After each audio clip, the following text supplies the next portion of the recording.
শুভেন্দু অধিকারী বিজেপির পরিমাপে একজন ফেল করা ছাত্র। তাহলে বুঝে নিন শুভেন্দু অধিকারী অথবা গোটা রাজ্য বিজেপি সম্পর্কে কেন্দ্রীয় বিজেপি কি মনে করে। হচ্ছে 2026 কেন 2036 এসেও বিজেপি কিছু করতে পারবে না। 32 জন বিজেপি নেতার একেবারে তাদের নিরাপত্তারক্ষী প্রত্যাহার করা হচ্ছে। জানা যাচ্ছে বিশেষ করে তারা নাকি শুভেন্দু ঘনিষ্ঠ, তাদেরই নাকি নিরাপত্তারক্ষী প্রত্যাহার করা। দেখুন, এই যে নিরাপত্তারক্ষী প্রত্যাহার করা হলো, এটা থেকে সহজে বুঝে নিন 2026 তো ভুলে যান, 2036ও বিজেপি পশ্চিমবঙ্গে জিততে পারবে না, এটা নিশ্চিত হয়ে গেছে।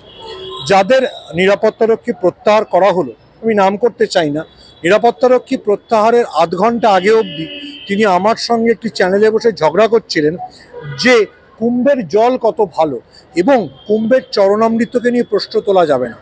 আমি তাকে বলেছিলাম, আমরা সবাই হিন্দু, আমরা সবাই কুম্ভতে গিয়ে ডুব দিতে পারি, কিন্তু ডুব দেব বিষাক্ত জলে কেন? একটা সরকার কেন পরিশুদ্ধ জল যারা ধর্মভীরু মানুষ তাদের জন্য দিতে পারবে না? তো তিনি প্রবল জোরে তর্ক করেছিলেন। তর্কের নিশ্চিত তার ভুল ছিল। টেলিভিশন চ্যানেলে অত বিজেপির হয়ে গলা ফাটানোর কয়েক ঘন্টার মধ্যে, কয়েক ঘন্টাও নয় অ্যাকচুয়ালি, কয়েক মিনিটের মধ্যে তার নিরাপত্তারক্ষী চলে গেল।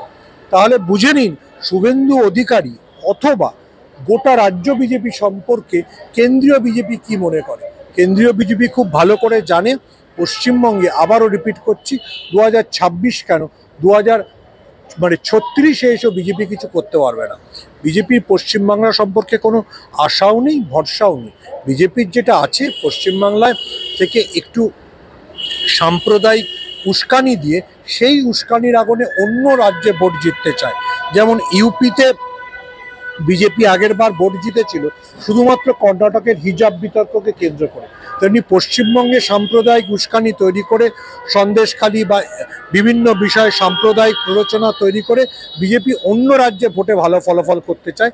পশ্চিমবঙ্গ বিজেপি নিয়ে কেন্দ্রীয় বিজেপি অমিত শাহ নরেন্দ্র মোদীদের কোনো ভাবনা চিন্তা নেই।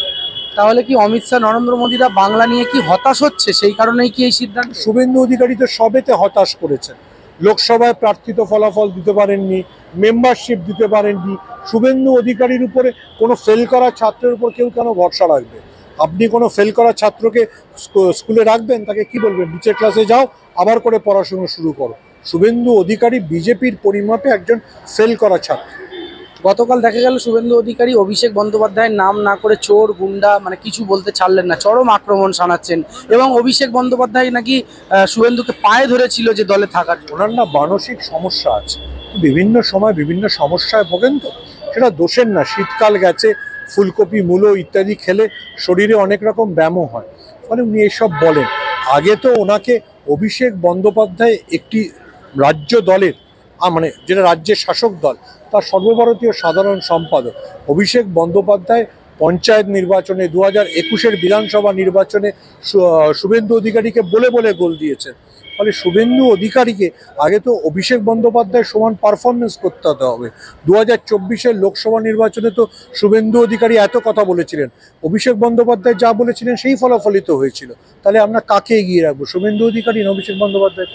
এই যে বারবার বিভিন্ন মিডিয়াতে এবং অনেকেই বলছিলেন যে শুভেন্দু অধিকারী আপনার অভিষেক বন্দ্যোপাধ্যায় দল পরিবর্তন করবেন, নতুন দল গড়বেন, বিজেপিতেও যেতে পারেন, কিন্তু অভিষেক বন্দ্যোপাধ্যায় একটা শিন্ডে খোঁজে বা অজিত পাওয়ার খোঁজে মহারাষ্ট্র মডেলে।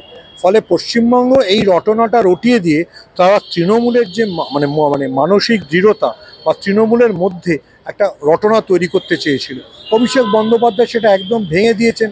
কারণ অভিষেক বন্দ্যোপাধ্যায় যেটা বলেছেন সেটা পশ্চিমবঙ্গের রাজনীতির ক্ষেত্রে সত্যি। পশ্চিমবঙ্গে তৃণমূল কংগ্রেস মমতা বন্দ্যোপাধ্যায়ের নামে চলে, মমতা বন্দ্যোপাধ্যায়ের নামে ভোট পড়ে।